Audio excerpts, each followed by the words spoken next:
यह कहानी भगवान कृष्ण की प्रिय भक्त कर्माबाई की है। कर्माबाई बचपन से ही अपने पिता जीवन राम को कृष्ण भगवान की पूजा करते हुए देखती थी। वो कभी भी कृष्ण भगवान को भोग लगाए बिना भोजन ग्रहण नहीं करते थे।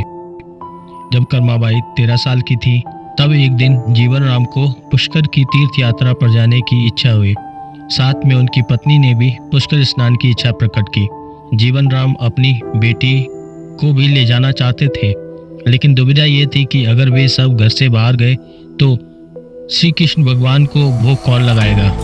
तब जीवन राम ने इस नित्य कर्म की जिम्मेदारी कर्माबाई को सौंपी और कहा कि देखो बेटी कर्मा, सुबह भगवान कृष्ण को भोग लगाने के पश्चात ही तुम भोजन ग्रहण करना। कर्मा ने भी अपने पिता की हाँ में हामी भर दी।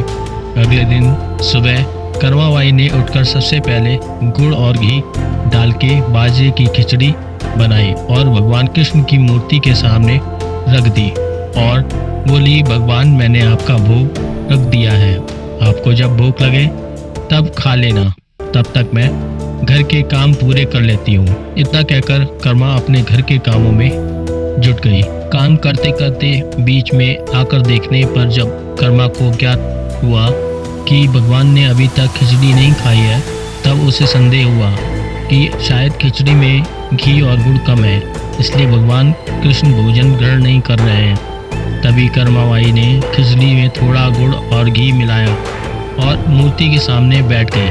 वह बोली, भगवान मेरे पिताजी जब खिलाते हैं तब तो आप खा लेते हो, तो अब क्यों नहीं खा रहे हो? और अभी तो पिताजी बाहर गए हैं, उन्हें आने में बहुत दिन लगेंगे, तब तक आपको भोग लगाने की जिम्मेदारी मुझे दी गई है, इसलिए जब तक आप भोजन नहीं खाएंगे मैं भी कुछ नहीं खाऊंगी।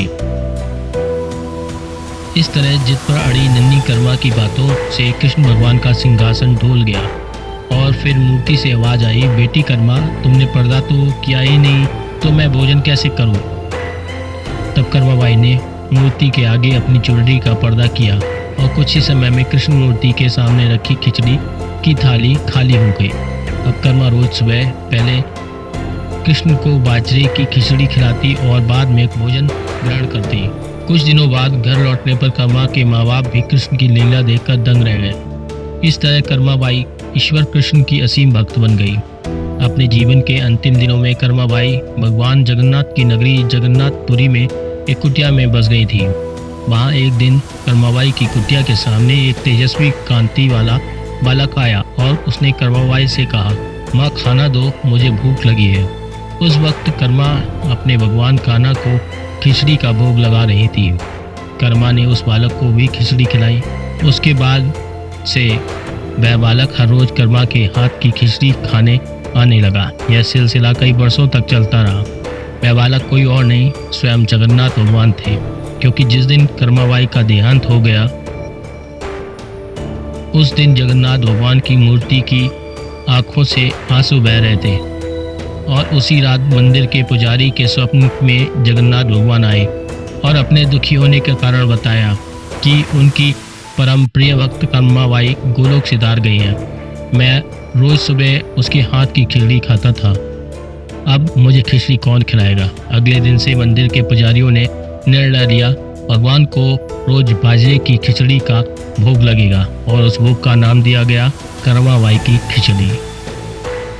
दोस्तों, अगर आपको ये कहानी अच्छी लगी तो आप कृपया इसे लाइक करें, शेयर करें और हमारे चैनल को सब्सक्राइब करें।